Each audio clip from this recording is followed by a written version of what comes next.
Bonjour à tous et oui, on se retrouve déjà pour une nouvelle vidéo.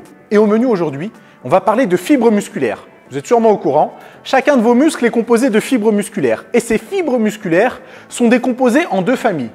On a les fibres de type 1, qu'on appelle vulgairement les fibres lentes, et on a les fibres de type 2, qu'on appelle vulgairement les fibres rapides. Ces fibres rapides sont décomposées en deux sous-catégories, les fibres de type 2A et les fibres de type 2B.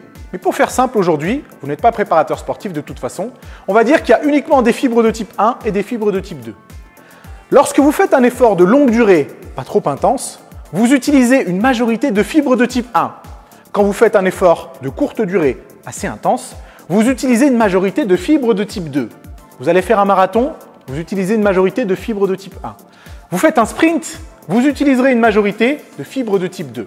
Jusque-là, pas trop difficile à comprendre. Mais en quoi ça nous concerne avec la muscu? Restez avec moi, ça arrive.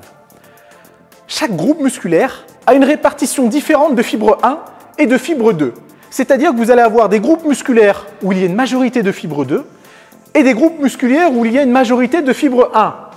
Et c'est là que ça devient intéressant. Et ça devient intéressant pour une simple et bonne raison. En fonction de la répartition de fibres 1 et de fibres 2, vous allez pouvoir adapter votre entraînement pour que vos séances soient plus efficaces. Et là, on discute.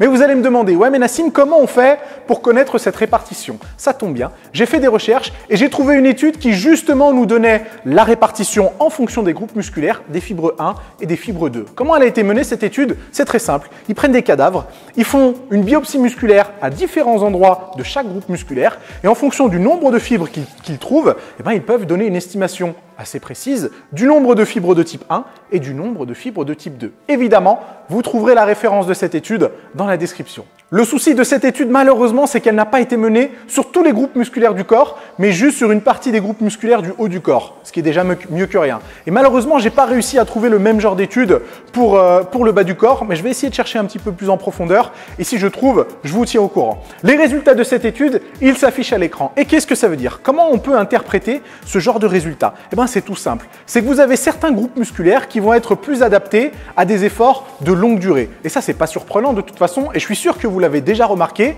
sur certains groupes musculaires, vous êtes plus efficace sur les séries longues, vous êtes plus efficace avec des récup courtes que sur d'autres groupes musculaires. Et qu'est-ce que ça veut dire par rapport à votre entraînement? Ça veut dire que, dans l'idéal, vous devriez adapter votre entraînement, vous devriez adapter votre programmation en fonction des résultats qui s'affichent juste ici. Parce que si jamais vous respectez justement la spécificité de chaque groupe musculaire, vous allez pouvoir travailler avec une intensité plus élevée, c'est-à-dire des charges plus élevées ou en tout cas mieux adaptées aux séries que vous allez faire et du coup avoir des résultats plus intéressants. Et si on prend par exemple le grand pectoral et le biceps brachial, on voit qu'ils ont une majorité de fibres rapides. Alors que si on prend le deltoïde et en particulier le deltoïde postérieur, on voit qu'il y a une majorité de fibres lentes.